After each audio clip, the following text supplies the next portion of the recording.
So hi Mike, can you tell us a bit about yourself? Yeah, sure. I've written this book, Guidebook for Young Carers, and I've launched an associated website called youngcarer.info, and the whole book can be read for free on the website. So why are you so keen to help young carers? I was a young carer when I was a child. My mother has chronic mental health problems, and unfortunately my father killed himself when I was 12 years old. After Dad's death, I was left to look after my mum with no help from family members, but they were very fast to give criticism when things went wrong. I found it very difficult, and therefore I want to help children who are young carers at the moment.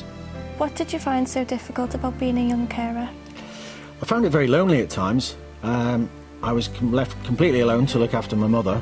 My family were nowhere to be seen. Mum was very distant at times because of her mental illness, so quite often I felt that I was in a house with an adult that I didn't really know who was very unwell. I certainly didn't feel that I had a parent who was providing support. I guess the other emotion that I felt was a lot of frustration and some anger that I'd been left in this situation to cope with it by myself and no one else was willing to help. And how has being a young carer affected you as an adult? There have been a lot of benefits actually to being a young carer. I'm very focused and determined when I have a job to do. I'm good at project management and people management, and I'm very adaptable, so I'll cope with any situation until I get the job done.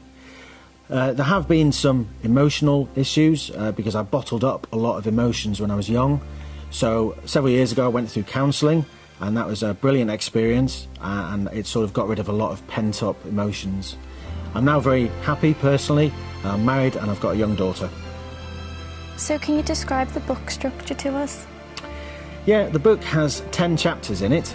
There's a brief introduction, so any reader can have a look at the table of contents and the introduction, and then decide if they want to just go straight to a specific chapter that can provide advice relevant to them, or they can choose to read the whole book if they want. The whole book doesn't have to be read chapter to chapter because I'm aware of the pressures on young carers, so people can choose to read it in any way that they want. I've designed it so it can be easy to read and fast, so in giving young carers relevant information. So can you briefly describe the book contents? Yeah, there's an introduction, then there's several chapters describing my experiences of being a young carer and also providing care as an adult. The main chapter is chapter 6 actually, and that's giving advice on a variety of topics.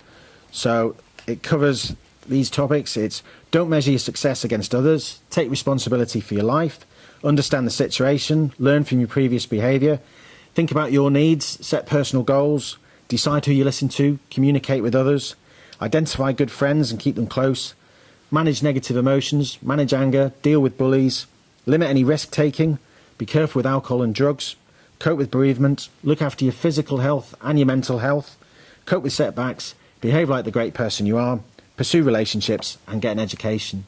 Basically, if I could speak to a younger me, that's the advice that I would give. After that chapter, there's then a chapter covering the laws that are relevant to young carers. There's a chapter with blanks for children to fill in to tell their specific story. Then there's a chapter just giving the contact details of charities that can provide support, and then a very brief conclusion. So if you could go back in time to being a young carer, what would you do differently? I would ask for help. When I was a young carer, I thought it was my role to be the only carer, and therefore I took on a huge burden of responsibilities that was actually too much for a child. I actually think if I could go back, I would have asked for help and people would have given it, and that would have been much better. If I could give one key piece of advice to young carers nowadays, it would be to ask for help. They shouldn't be embarrassed about asking for help. It's not a sign of weakness. What they're trying to do as a carer is a really difficult job, so they should receive some support.